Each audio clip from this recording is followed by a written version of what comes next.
Yep.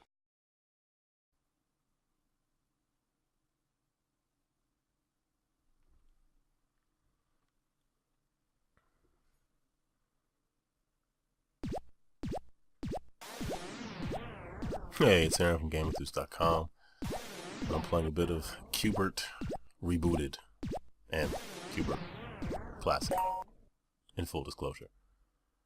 So the entire game is called bert Rebooted, contains the original game, a port to the original game, as well as the new version, which I'll show you in a moment.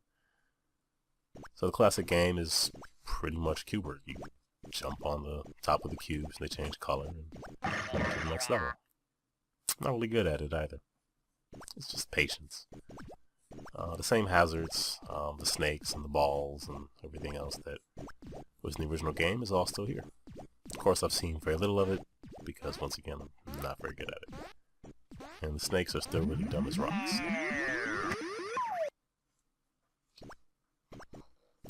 I tried initially using a controller to play. That's an awful idea.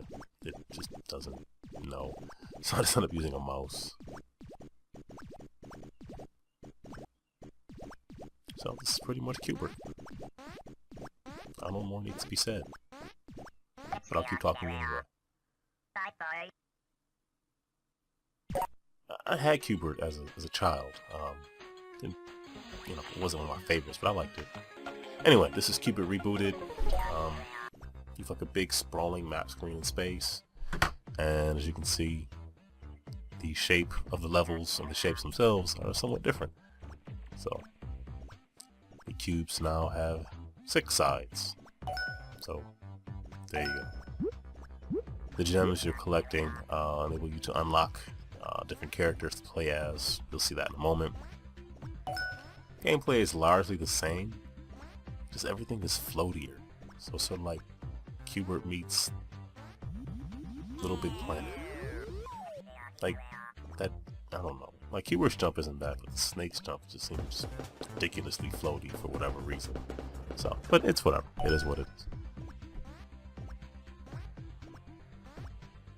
So each level has 3 sections. So 2-1, 2-2, 2-3.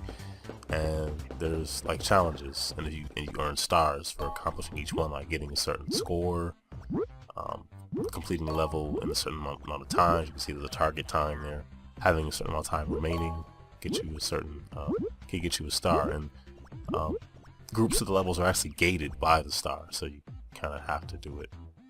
Then you get to the sections where you normally have to jump on the blocks twice in order to make them change to the color that you have to complete the level.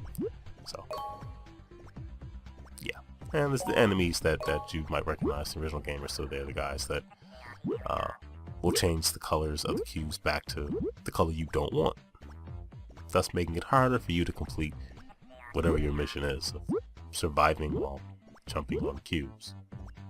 I don't know. You can jump on their heads. That helps.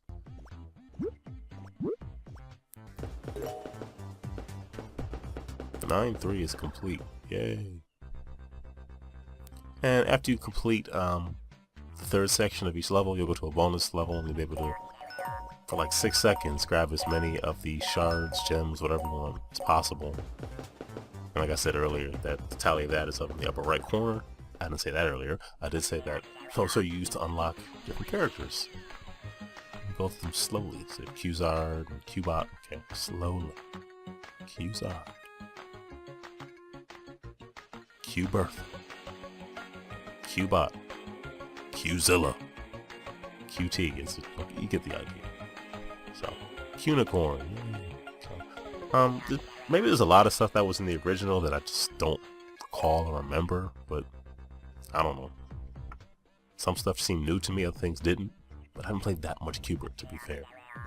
And once you keep going, you unlock different shape levels. Like, once you hit like level 10, it's no longer the pyramid. It's this thing, which does kind of change the gameplay up a bit. I wouldn't say it enhances it, but I don't know. You really have to like bert to really get into this game, like a lot. Like not like, oh, I remember bert. Like you have to like bert, like to actively like playing bert. There's a lot of this game. You can see that's level 55. We need 55 stars for that one, so it just kind of goes on and on. So let's keep it rebooted.